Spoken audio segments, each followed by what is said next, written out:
Good evening, ladies and gentlemen. Thank you so much for joining us for tonight's edition of HR Mentorship Learning Series.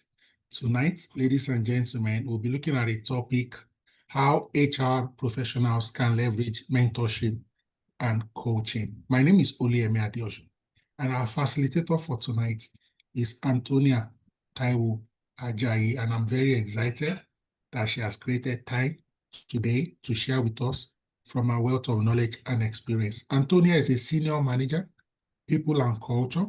She's also a talent development advocate and a career strategist. She's a seasoned HR professional with deep-seated passion for talent development, career growth, and empowering professionals to navigate their career journeys with clarity, purpose, and confidence. In her current role as Senior Manager, People and Culture at Sahel Consulting Agriculture and Nutrition Limited, Antonia plays a pivotal role in shaping organizational talent and driving people-centered strategies that foster sustainable growth and high performance. She has over 15 years of cross-sector experience spanning fast-moving consumer goods, telecommunications, finance, and consulting. Antonia brings a wealth of expertise in strategic planning, talent acquisition, performance management, and change management. Our approach is both strategic and empathetic, grounded in the belief that people are the most valuable asset in any organization. Ladies and gentlemen, Antonia is also deeply committed to supporting professionals at all levels. Outside of her corporate role, she actively shares job opportunities, offers personalized career counseling, conducts in-depth CV reviews, providing constructive, actionable feedback. Our mission is to help individuals position themselves for success, making informed career decisions, and unlocking meaningful opportunities in today's dynamic and competitive job market. Our academic foundation includes a first degree from Obafemi Awolowo University and an MBA in Human Resource Management from the Ahmadu Bello University. She holds globally recognized certifications in HR, including the PHRI, GPHI, and she is a PROSCI certified change manager and is a proud member of the Chartered Institute of Personnel Management of Nigeria and the Society for Human Resource Management, SHRM. Ladies and gentlemen, driven by a genuine desire to see others grow, Antonia leads with humility, purpose, and unwavering dedication to helping individuals and organizations thrive.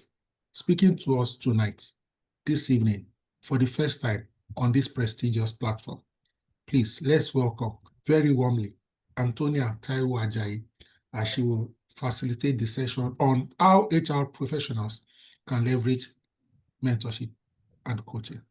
You have the floor, madam. Over to you, ma'am. Thank you so much, Oluyemi. It was a long read. Forgive me. So thank you. Thank you so much for that introduction. I want to use this opportunity to also say well done. This platform is not just a platform that brings together HR professionals or people that want to go into the HR sector, but also it's a platform for people who are quite intentional about their personal and professional growth. And I am honored and excited to be starting the August series today, talking about how HR professionals can leverage mentorship and coaching. So well done, Oluyemi. Thank you so much for this platform. I would like to say good morning, good afternoon, good evening, yes, to everyone joining us from different parts of the world. And that is the joy of having a digital global world. We can all connect at different times from our different spaces. So yes, let's get into it. Today, we are going to be talking about how we can leverage mentoring and coaching. And I believe that this is going to be beneficial for everyone, whether you're in the HR space, whether you're a business owner, whether you're at entry level, whatever career you have positioned for yourself, coaching and mentoring are very necessary things that would help us in our journey as we go on in life. So if you were at the session on Tuesday, I think it was Tuesday, when Shoyemi had spoken about strategic workforce planning for public and private sector. She gave a powerful presentation, first and foremost, and she did justice in reminding us who we are as HR professionals. And also, for the benefits of those that are not in the HR space, I'm going to talk about who we are really as HR professionals, because this will help us to understand why we also need mentoring and coaching. Because a lot of people will say, why would HR professionals need mentoring and coaching when they are the ones that are supposed to be mentoring and coaching as well? Yes, it doesn't take that away from us, but we also need it ourselves. So first and foremost, I would say that what also defines us as HR professionals are our customers, or if some people would like to say, our clients. So first, I say we are business partners. Who are our first clients in the first place? It's the business itself, right? If there is no business, there's no company, then there is nothing to do. There are no people, right, to drive the business. So the business first is our customer.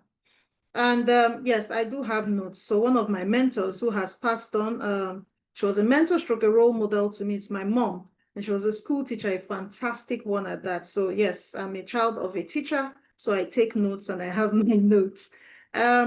So business partners, really, as human resource business partners, what we do is really to bridge that gap between the HR unit and all the business units within the organization. So yes, our goals, our HR strategies, our initiatives, they're supposed to be aligned with the business itself. Now, for us to be able to align with the business itself, then we have to understand what the business is in the first place. We are not locked up in our own offices. No, we need to understand what the business is in the first place, what strategy that we are putting into place. If it's for maybe for profit, what are we looking at what are we forecasting in the next 5 years to say that this is the number that we are bringing in? For the non-profit space, we have social impact. So what social impact are we looking to get within the next 4 or 5 years? What are the pillars that are built around these strategies? And then when we understand that as HR business partners, we can now align our strategies and initiatives with that of the business. And when I'm talking about aligning things, we're talking about talent management. And that starts with workforce planning. So we need to be able to get somewhere from A to B. For us to get to A to B, do we have the people we need to get from A to B? And even if we have the people, are they enough? So what is the present structure? What number are we looking to get? What are the skills required? We look at the people we have in-house. Do we have the necessary skills? If we don't have the necessary skills, are we looking to groom them to be able to take on these roles, or bring in people? Or are we looking to do both? Grow our people, which is very essential, and still bring people with the skills already, with a fresh perspective to the business. And then in talking about skill gaps, that also comes into when we now have to talk about performance management and capacity development and the various interventions that we need to put in. We talk about organizational development, the designs, the culture that we're trying to bring in. We're talking about employee engagement activities, the procedures. I know people like to say that HR will like policies and procedures. So the policies that we are bringing in have to be aligned with what we are as a business in the first place. And then are we, labor laws, are we in line with labor laws? The other legal laws, the national laws, are we complying? All those things, the data that we have. It's not just having data, putting reports together and all of that. What insights do we gather from them? And then the recommendations that we are going to give from those insights that we get. And then we now move to our being strategic advisors. Being strategic advisors, our customers there and then, the leadership. We work very closely with senior leadership to be able to understand the needs of the business and then tailor our interventions, our HR interventions to providing those solutions, right? And that also goes into strategic planning, that goes into performance management, looking at structures that align with what we need to be able to have satisfied employees. That's in my own organization, we say we want healthy and happy employees, because really, if you don't have healthy and happy employees, you don't have a healthy business, because we get to be able to, we exude what we have inside us. And then the last one is being organizational architects. I don't want to dwell too much on this. But as organizational architects, our customers here, the people drive the business. And so when we are talking about being organizational architects, we're talking about the structure. So managing the human capital development, optimizing processes, and then driving culture to be able to achieve the organizational goals and successes. And when we are talking about this, we are looking at what governance, so we understand what the strategy is going to be. What governance structure are we putting in place to be able to achieve this? And this trickles down to the designs. It trickles down to the workflows. How are we, even to talent acquisition, how are we positioning ourselves as a brand? That's employee branding, which leads to talent acquisition. What structure are we using in our performance management system? Are we using management by objectives? Are we using the balance scorecard? Are we using just the KPIs? Are we using I think the most recent one now, the objective key results, which really aligns with the results of the organization, where everybody has to contribute to the bottom line one way or the other? These are things that trickle our minds as HR professionals, the things that we deliver, things around change management. Are we introducing a new HR information system? Are we restructuring our workflow? What are the market conditions? What are things that would, help us to drive that business, really? So this is reawakening us. HR is not hire and fire. As some people, when you ask them, you say HR wants to see them, the next thing they are threatened, because it's either HR is hiring or firing or querying, or no, we're not that. We're people who are genuine about the business and about the people, and then move, drive that vehicle. And so we move to how we have evolved, really. Our role so far, like I have said, it has moved from the traditional things we used to do in those days. We're managing rapid workforce changes. If we think back to 2020, the COVID year, it was really a defining year for the world. A lot of things changed. Now, when people even think back to that year, for some people, it was just a terrible year. For some people, it was a great year. For some people, just mixed emotions. But what we can all agree on is that things changed. The role of the future of work, or work then, changed. A lot of emphasis now around virtual meetings and all of that, but not still taking away the fact that we shouldn't forget the culture of our various organizations through once in a while physical contact. But things really changed, and our role as HR professionals is also to manage these changes, to help the business also to manage these changes, right? Yes, thank you, Ali. There was a drastic shift. So we're managing rapid changes. And then there's the generational shift. We have different generations, the boomers, the millennials, the Gen Zs, the Gen Alpha are coming up, and with each generation comes its own intricacies, its own peculiarities, its own uniqueness, its own challenges. But guess what? It comes with its own innovation. And the sooner we tap into those innovations, the better for us. But that is what we do, as HR professionals. And then Reducing employee turnover. I don't even want to talk about talking about employee turnover. I think that is another topic for another day. But we get to deal with that. We get to deal with people having burnout. And even with how work has changed, with people working remotely, some people don't understand the discipline of working remotely, and then eventually they get burnt out as well. So things around this, we are managing that, managing leadership gaps and succession challenges. We are building leaders every single day of our lives. And one of the risks about a business is succession planning. If you don't have the right people in place at the right time, and then you are grooming them to acquire the skills, some people might look at the other person and say, so this person, I'm grooming this person, so this person is eyeing my job. If I don't, no, we've gone past all of that.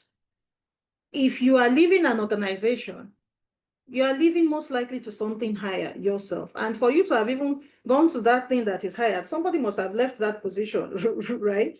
So succession planning is a thing of life, and it helps to give a healthy business, because once people are in the organization and they know what their career path really is, they're happy to really give their best at what it is. I'm going to move to what the basic skills are now for HR professionals. Just one bit. Okay. The basic skills that we need, and the reason why I'm a bit emphatic on this is because these are the things that we need. This is like our fuel, and you can't run on a full tank forever. It will diminish at certain points, and it may even stop. You may run out of fuel eventually. So you need to keep refueling. So these are the skills that we need, and I'm going to read from my notes for some of them, so permit me. We're talking about empathy, and which is also tied into the high levels of having emotional intelligence. The ability to take on another perspective, to take on that person's perspective, to walk in that person's shoes. It's was having a conversation with someone the other day, and I said, life is, for some people, life is black and white. There are no gray areas, but life will teach you that there are gray areas, and that's where you have emotional intelligence coming into play. That's where you have empathy coming into play, when you can walk in the person's shoes and look at a situation from different perspectives and not just say, no, it has to be like this, the way we follow our policies. So I have a note here. It says it's a high levels of EQ, the ability to understand, to use, manage emotions effectively in oneself and others. And it says that individuals with high EQ possess strong self-awareness, empathy, and social skills, and it helps them to navigate relationships. HR is all about also building relationships and using those relationships to achieve great things. And it also helps you, to make sound judgments. So yes, emotional intelligence, I would say, is one skill that we cannot do without at all, right? We cannot do without emotional intelligence. And this also helps us, just 1 minute. This also helps us in our communication, because we've been able to put ourselves in the person's shoes. We are less judgmental. We don't take things at the first glance, but we are able to understand. And then one of the key things about having communication skills, which is usually overlooked, is active listening. You say, are you listening? Yes, I'm listening. Even now, a few people might not be listening, not out the fault of theirs, but it's just the human mind. You have to be able to train it well. There are times I'm sure a lot of us are guilty about it, when we are even in some meetings, maybe Monday meetings at times, and in your head, somebody is presenting, but you're already thinking, okay, I'm supposed to do this at the end of this meeting. You're not really listening full attention. And one of the key key critical things that communication skills require is active listening. Active listening, you are listening to what is being said.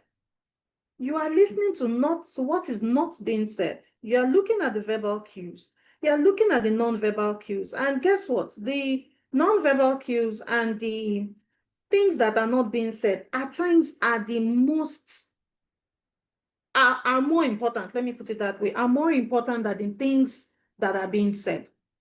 So it's a very key skill that one has to really master, active listening. And then conflict resolution. Always like to take conflict resolution and negotiation together, but let me please read for conflict resolution. It says, the process of finding a peaceful solution to a disagreement or dispute between two or more parties. Now, see where empathy, see where EQ comes in again. It says it involves understanding different perspectives, communicating effectively, and finding a compromise that satisfies everyone involved. So it's a win-win situation. Now, when this happens, you have a lot of positive relationships in your organization. You are promoting a harmonious environment, even if it's not in a professional setting, even in your homes, in our homes, and then negotiation is still a bit around conflict resolution, just that goes a bit higher, especially if there's a negative thing involved. But ability to just sit in a room and ensure that everyone comes on board. Problem solving, critical analytical thinking. These are the things that help us to inform decision making eventually.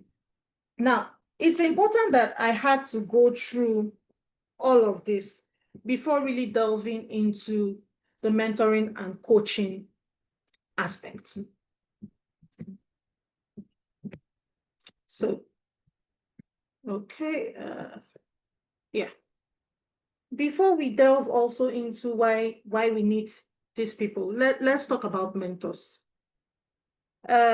They provide knowledge, expertise, they share valuable insights, experiences, practical advice that would help mentees navigate challenges and make informed career decisions.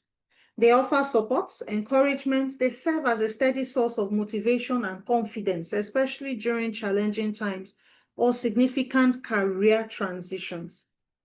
Thirdly, we have mentors. They help to expand the mentees network. They create opportunities for exposure, make valuable introductions, and support career advancements. Now, through these roles, they contribute significantly to building confidence, fostering the long-term success of those they guide. Mentors. So I gave a talk, I think last week, to a group of young people around building their careers. And I also talked about having mentors in their lives. And somebody asked a very key question. Can somebody from afar be a mentor? It's very tricky. And I said, well, somebody from afar can be a role model to you. And if you eventually build a relationship with this person, the person can transition into being a mentor for you.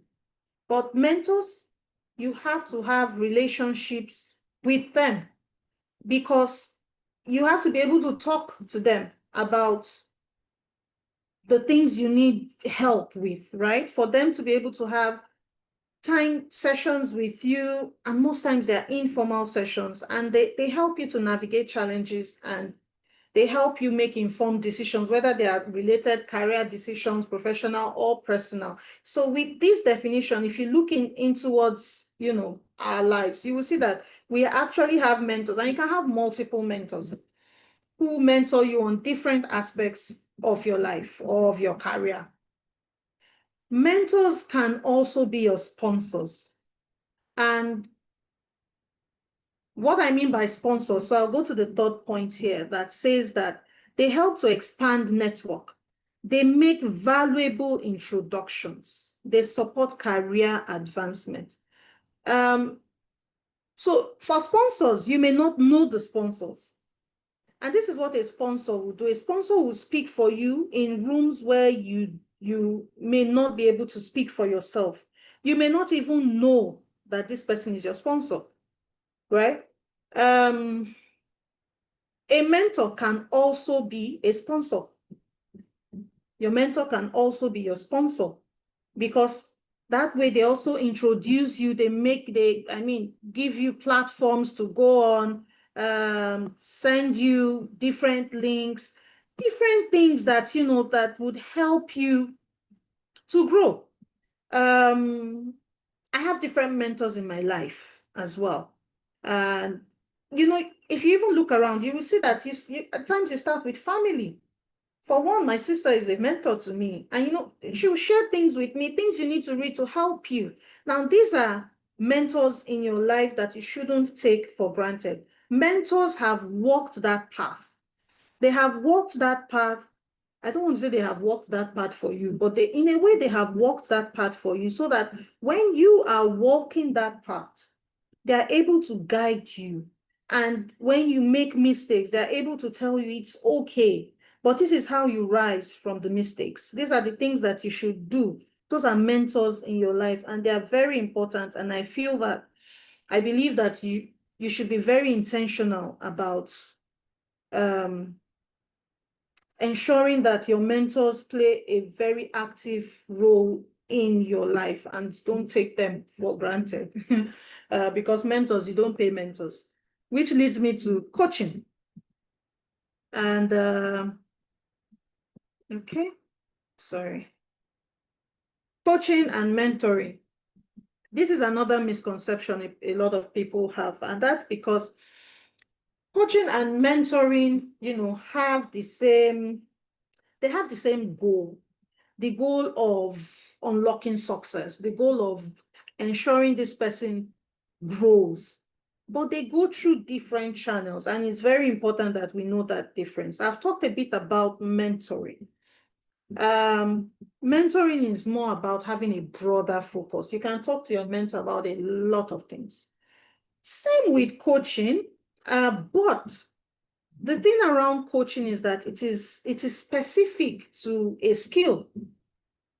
And most times coaches are paid, and there's a structure, it's a formal structure. So you say, I want to be able to work on public speaking. For example, I need a coach to put me through.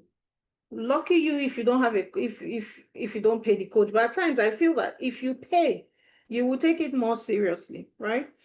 So public speaking. So 3 months. Within these 3 months, most times your first class or your first session rather, because it's one-on-one, would be what are the things that you're trying? Why are you not able to speak in public? What is it that really scares you about speaking in public? Do you think you don't have this skill, you don't have that? You draw a roadmap. That's what the coach does with you. The coach draws a roadmap with you. And at each point, you have bus stops. At each taxi stop, at each bus stop, at each milestone, there is something that should have been achieved, maybe within a week, within 2 weeks. It is timed every step of the way. And then challenges that you most likely would get on your way there, it would also be identified. And then a form of tracking your progress is also identified. Now, it's very important because if you look at mentoring, the progress is the mentee that owns that progress. So I'm a mentee now. I'm the one that must be tracking my progress. My mentor may not even track my progress, right? But me, I have to keep tracking my progress. But a coach, what really validates a coach is that your progress has shown that the coach has done something right. So it's not just you that is validating it, right? That owns that progress. The coach also owns that progress. So it's together. You are walking step by step.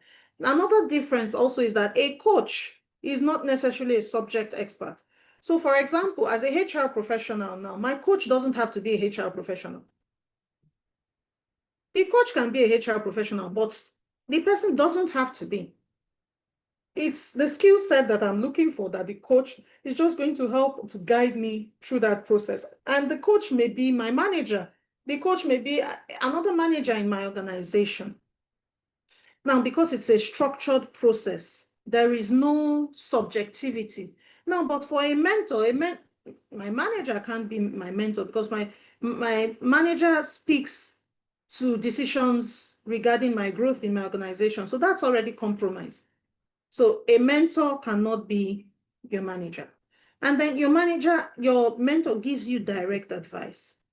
Coaches, what coaches really do, they do give advice, but they help you. It's like taking a horse to the river, but this time around, they will help the horse to drink that water, or they will help the horse to see reasons why they should drink the water, right? By asking guiding questions. Why don't you do this? Or why didn't you walk up to this person to introduce yourself? Maybe you're very shy. Why? What's the assumption? What assumption are you getting? Maybe because I feel the person would feel I'm not good enough to. No, that's an assumption. Then you walk up to the person and you say, "Oh, hello, my name is Antonio." They say, "Oh, hi, hello." So that's an assumption. So a coach would ask you guiding questions to help you reflect on things that you can do to get better. But note the similarity between mentoring and coaching. It's a confidential process, and it unlocks potential trust, builds that structure, builds that support. There is listening, there is feedback, interpersonal skills are required. And like I said, there is a clear goal, there is a clear agreement, and there is that guidance. So I hope I'm opening up our minds to see that, look, there are differences between mentoring and coaching. And with mentoring, just before I move into the other, with mentoring, it's also a knowledge transfer process. So even I, as a mentee, let's take for instance now, I have a mentee. This is real life now. I'm her mentor. But guess what? It's knowledge transfer. I'm helping her through her career, and she's helping me with how to leverage AI. So it's a beneficial relationship, and she's younger than me. So really, mentoring is also a two-way thing. There's that transfer of knowledge between one another, and you can have multiple mentors, and you can have coaches. There are different kinds of coaches. There are career coaches, there are executive coaches. Executive coaches help you to grow through the ladder. So why do we need mentors and coaches? First and foremost, we are human, and being human shows that we are not perfect. Being human shows that we don't know it all. So we need to keep learning. And by doing that, we are also enhancing our skills. So skill enhancement, we're getting better at the different skills that we have. The other thing is that we are so invested in other people's development that we suffer the risk of burning out and being stagnant. So we keep giving and keep giving and keep giving. We get to the point of burning out ourselves. And they say the HR is a therapist, the HR is the counselor, the HR is a lot of things. But we also need people to guide us. We also need people to encourage us. We also need people to talk to. We need people to help us, to also validate that we are doing something good. Yeah, it's not every day that you feel you're a rock star or you're doing that. But when you speak to your mentor and say, look, I'm having this challenge. I don't think I'm at my A game, or I feel that people just feel that I know that my mentor then, when I said I didn't feel appreciated. Sorry that I'm using personal examples. So I don't feel appreciated at work. That's many years ago when I started out my HR journey, and he looked at me and said, do you get your salary at the end of the month? I said, yes, I do. He said, have they ever delayed? I said, not at all. That's a very good. He said, you signed an offer when you came in that you were going to deliver on these things, and you have delivered and you're being paid. So It's a contract. And while I know that, yes, he was quite blunt and he said, but it shaped me. It shaped my thinking, and it didn't stop me from giving my best, giving above even what has been indicated in the contract. But it just gave a new perspective as to how I should handle work. Do it well, not waiting to be appreciated. It's a good thing to be appreciated. I mean, part of our leadership style, I still advise people, appreciate people, say thank you, well done. These are ways to also motivate people. So I say that is still important.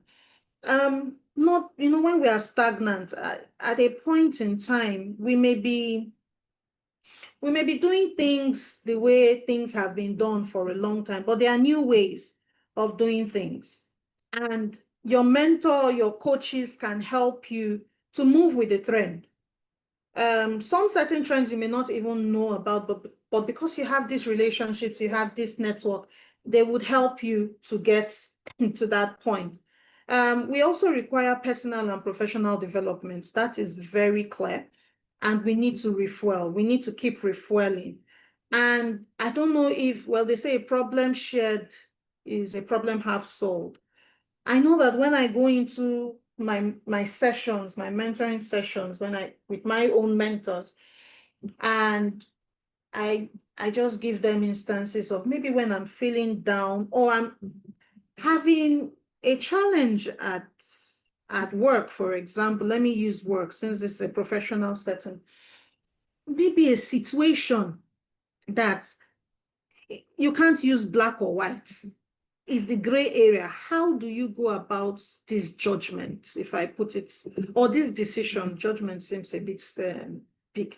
Or this decision, when you now listen to them and they say, have you looked at it from this aspect? Have you looked at it from this perspective? I remember when something similar happened to me, and you're just there. I don't know if people here, watch Tales by Moonlight then, when the woman would sit and you have the children listening, and then you're just listening and gaining insight, and it's just like a fresh perspective is coming into you, and it just helps you to now make an informed decision at the end of the day. And you just know that you have somebody or you have people who you can always look to help you navigate through challenges that you encounter. And then it also helps us to increase knowledge transfer, and it helps us to be better human beings, really.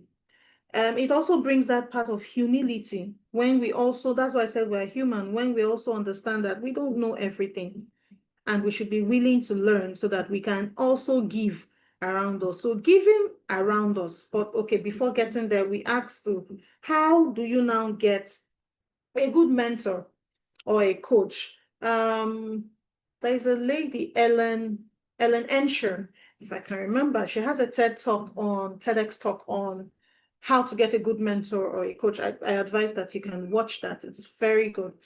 And it's saying starts with self-awareness, but I like how she put it. She said, know thyself. Know thyself. Understand what your strengths are, what your growth areas are, what your goals are. And you have to be humble about it, especially about your growth areas, because if you're not humble about your growth areas, then there's no going to be growth eventually. So you need to understand your strengths, your growth areas, your goals, and then identify the right people. Because you have been able to identify the gaps and the things that you need help with, by the time you start reflecting, you will be able to identify the right people whose experience or values or journey align with where you want to go. And then it's just like when you're doing stakeholder mapping, begin to map them out. Where can this person help me with? What aspect can this person help me with? What aspect can this other person help me with? What do I want to gain from this relationship? And I also say this, whether it's a coachee relationship or a mentee relationship, you should also ask yourself, what do you want, what you two can give in that relationship, so that it's not a parasitic relationship. Nobody likes a parasitic relationship. So what is it that you can give, also? in terms of knowledge, in terms of service value, things like this. How do you show up for people? You have to learn to show up for people. Whenever they're celebrating things, show up for them, right? So when you've identified the right people in your life, you ask clearly and respectfully.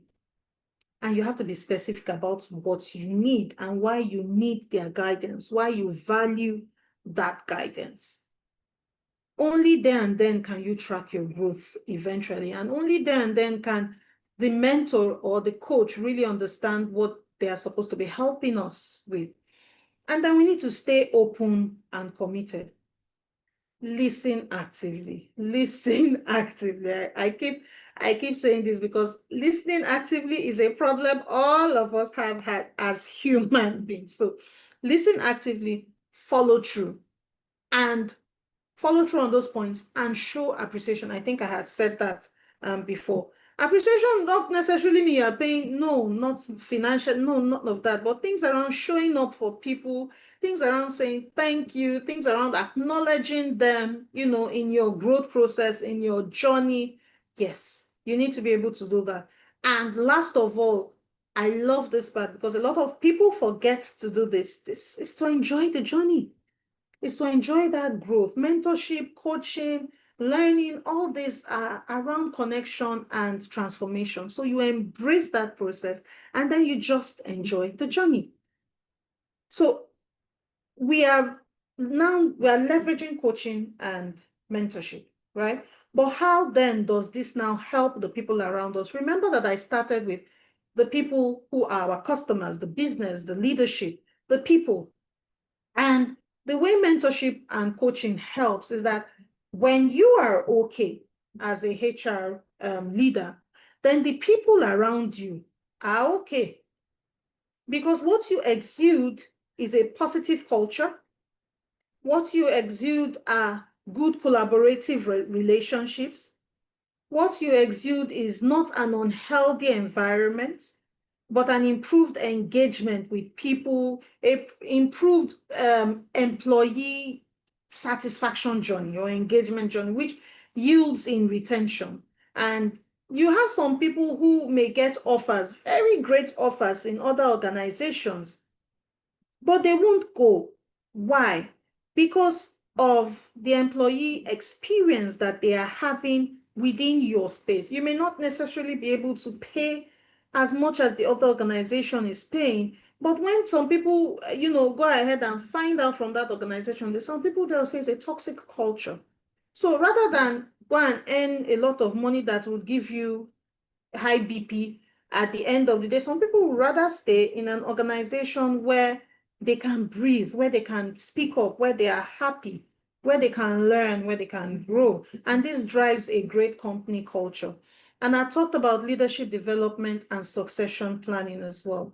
We are building leaders every day, every single day. And in talent acquisition, what we are looking for when we are having recruitment interviews, we're screening CVs, we're speaking to people, it's not necessarily that you do have the technical competence, that's true, but we're looking at whether your values, whether they align with our own company values, and whether we can actually see a leader in you, because everyone is a leader. So we have to build that, and that's what fuels our succession planning. So how do we implement a framework for mentorship and coaching in our own organizations? You have to assess the needs, understand your business in the first place, the organization, and then the people that you have. So the organization, the business, the people driving it. What are the gaps? What do you think that they need? Identify mentors. And if you have to train coaches in your organization, maybe people you have identified as coaches, train them, or you seek out, excuse me, external coaches, seek them.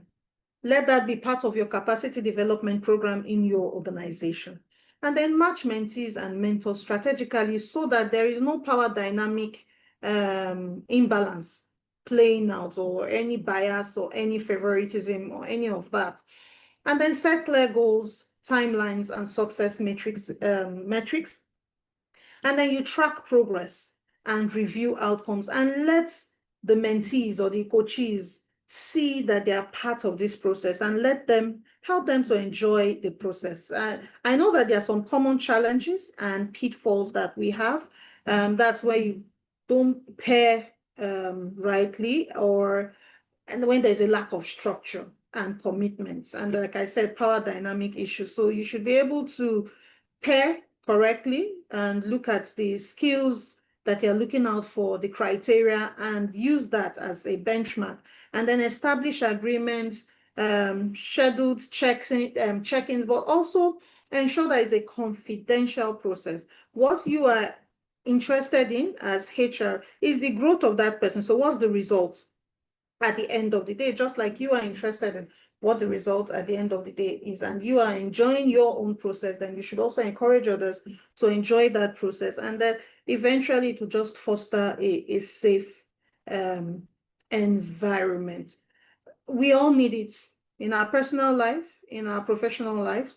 We need mentors, we need coaches, and it's time that we take that very seriously. I hope I have not bored you, but I hope I've been able to awaken, stir up a lot of emotions right now to take on resolutions, look into our lives, see what we can do better, and see how we can help other people to be better. Thank you. Yemi, I think I am done here, and over to you. Thank you so much. This has been fantastic, phenomenal. I really tremendously enjoyed this session. Ladies and gentlemen, we will be very happy to take our comments, contributions, questions. We want to share experience along the subject matter of today. This is a convenient intersection. All you need to do is raise your hands and we'll unmute you and you can share. If you are also the shy type and you prefer to type your question, please type quickly so that we can read them out, and our able facilitator will be kind enough to respond to your question or react to your comments or contribution. I just want to say something personally before Oluchi speaks. You mentioned something which is very valid, that, for example, when people pay for, say, coaching and mentorship and so on and so forth, they take it more serious. Well, I must confess, and I'm talking now as the coach, I currently have, I think, 13 people I'm coaching, paid, please, paid. I can say authoritatively that of the 13, maybe only 5 or 6 are serious. Note, all paid, please. So none is free in this context, of course. I have many hundreds free. And funny enough, I have a few people that are free and they are completely committed. I'm just trying to say that within my own experience, I'm not trying to generalize or say this, but I'm just saying that there are some people, I don't know whether they got the money for free and you will still be the one chasing them. So I'm putting that out here in case there's any other coach in the building and maybe you have a few coaches who pay and appear not to be committed. Please don't be distraught. Some of us, even if it's 5 naira, you're like, how can I get 10 naira value from this 5 naira? I just wanted to share my experience. That doesn't mean anything. We'll take Oluchi, then we'll go to Madam Omoba. Oluchi, you have the floor, please. Good evening, everyone. Dr. Olive, I thought she would have responded to your comment before my contribution is a personal experience, an addition, really. Sometimes we might reach out to someone to mentor us or, coach us, and we should be open in reaching out to them. We should be open to their feedback, as in being available or not being available, accepting or not accepting. Not take it for granted. Oh, we know this person to a certain extent that the person would definitely say yes. So I some many years back, over 10 years ago, I reached out to one of my mentors that I needed mentoring on um, a subject. So he referred me to someone and said I should reach out to that person and tell the person that he sent me to him. So when I reached out to him, the first question he asked me over the phone was, "Are you married?" I said, "No." And he said for personal reasons, he wasn't going to take that on. I felt, some sort of way because this other person, referred me to him with so much pomp and all that just tell him I sent you and it will be all right. So, but in hindsight, he was maybe the way he said it, or he just didn't elaborate on it. But in hindsight, he had the right to, say he wasn't available and all that. Many years later, I met him during one of the CIPM forums, and we formed great relationship. And I reminded him that I called him on the phone some many years back, and this was what he said. So he explained to me why he did that due to some past experience. And we went on to, yes, we didn't have the mentoring relationship, but we now had a professional relationship where I could reach out to him for something and, he would respond positively. So I'm saying when we reach out to people, even if we know them to a certain extent, before we now reach out to them formally, I want you to, let's have a formal relationship, not an indirect relationship. And let's bear in mind, they can, for whatever reason, they can say yes, they can say no. We shouldn't really take it to heart. We should respect and accept their feedback. They might not want to share whatever their reason for not accepting at that point in time. And it might not be the right time at that particular time. It might be for future when you yourself that you're seeking for that session, you are ready to have that kind of relationship with that person. That's my contribution. Thank you.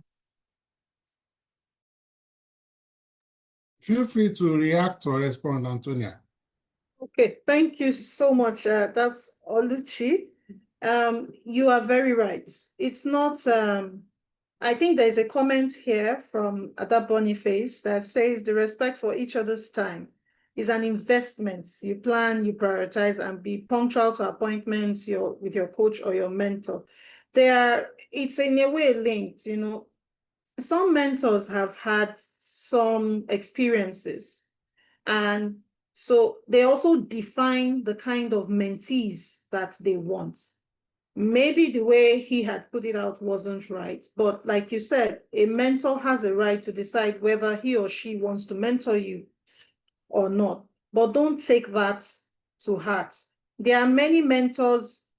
I was going to say there are many fishes in the ocean. There are many mentors in the ocean, or there are many mentors in the world. If you just open your eyes, you would see that there are people that are willing, like I said, mentors, you must be willing to be able to walk that path with that person. So if the person is not willing, then you move on, because at the end of the day, it's your growth that you are looking out for. And yes, Oluyemi, you are really right about some people, even if they pay, they don't take it seriously. They must be getting the money from somewhere, because not in this kind of economy. You have to take these things seriously. But like I said, you have to be intentional about your growth. If you're not intentional about your growth, then you will not stay open and you will not stay committed in following through. Thank you. I think we have another hand up. Yes, Madam Princess, you have the floor, ma'am. Good evening, everyone, and thank you very much, ma'am, for that very enlightened presentation. It was very enlightening, and of course, it shed a lot of light on our roles as HR and being able to subject ourselves to being mentored and coached. I happen to be a coach and a mentor myself, and I can say categorically that just like you've said, there's a big difference, but there's a gray borderline where they also meet in some ways. The big difference is the payment side where you pay, and there's another one where you don't pay. But when we're saying payment, there's a payment that we make in terms of our resources. You're creating time to see your mentee. You're also that's some kind of payment, because if you were doing some work somewhere else, you probably will get paid for that time. And so another thing that I want us to also consider is the personality traits, character traits. So you'd have some mentees who are looking up to a mentor, to someone to mentor them. And either one of them, it won't work because you're looking at them from afar. But by the time you're starting off that relationship, you'll see that it's not working. And so the mentee or the mentor might decide to stay back and say, I can't carry on with this. And we also don't know people's intentions. Some people want to be mentored for the wrong reasons. Some people want to be mentees for the wrong reasons. So we also, I'm just saying all of this so that people can become more aware of different things that comes into that relationship of either being coached or being mentored. There's so many things that we need to open our minds to. That somebody is there saying, "Oh, I'm open to mentor anybody." However, what is the character traits of that person? What's their personality? What's their values? And all of that. Before you can choose your mentor, and like you rightly said, mentors vary. There are professional mentors who will mentor you on a professional career, work related. There are mentors that are spiritual who will mentor you on your spiritual life. There are mentors that are social who will give you social skills, mentor you on how to relate, on the social platform or social life and all of that. So you need to be sure of what you want to be mentored or what area you're looking for that person to mentor. I'll use myself as an example. My son, he has, let me put it this way, he has godfathers, and those godfathers are like his mentors, and they are different. So he has godfather that mentors him when it comes to spiritual life. Do you understand? Because I'm a widowed parent, so I needed him to have those men in his life. So there are some those that will mentor him, like in his social life. Oh, you're going football, you're going to do this, they take him to the movies. So he knows all of those things. He knows the difference. He knows that this uncle or this my godfather, this is the role he plays in my life. You understand? When he was growing up, he might not have known it, but now he knows. He's 28 now. And he'll say, "Oh, I know that Uncle Light, when it comes to church, oh, this is what he does. I know he will tell me about this." So he's beginning to identify those different role models that he has as his mentors, who have grown into his mentors. And some of them are actually his coaches now. So I'm saying all of this so that when we are all looking out, to grow in our HR path and to subject ourselves to being mentored and being coached in whatever area, you will need to really, know what we want. We need to know the path that we want to go into, and we need to be able to really identify before you choose someone as your mentor. Do your research, do your homework, know more about those people, know more about them, dig out who have they mentored, who is under their mentee, you understand, mentorship. Connect with those people. Ensure that you have a very broad knowledge, because sometimes we admire people from afar, but by the time you get close to them, it's a different ball game entirely. So we really need to research on all of those things. Don't get overly excited and say, "Oh, Princess is going to be my mentor." There's a hard line to Princess as well that somebody might not know. So those are the kind of things that I'm just trying to let us all know about those things. And even the coaches, when we're coaching, there are some people that you are coaching, you abandon, and you just tell them, "We need to end this session," because you know that it's not going to end up anywhere. And if you don't come out with a good result, they will mess up your name. They're going to go out there and say, oh, she's not a good coach. She's not a good coach. No, no, no, no, no, no. However, they are the problem. And so we also need to know who we want to go to. Just ensure that you research about every individual that you need to, take on as your mentee, as your mentor, or as your coach. And then finally, it's also possible to have coach. I work with, I do a mentoring program with an organization. And do you know what? I do not know those people that I'm mentoring. We do it online, especially during COVID. We were doing it online. We were talking to them, and I was mentoring them. So with those ones, they had guidelines. We were talking that mentorship is informal, but that one was kind of formal, probably because it was mentoring beyond borders. So we couldn't meet physically, but we could meet, virtually. We could talk virtually and all of that. And they would schedule time and meeting for us and all of those things because it was an international organization.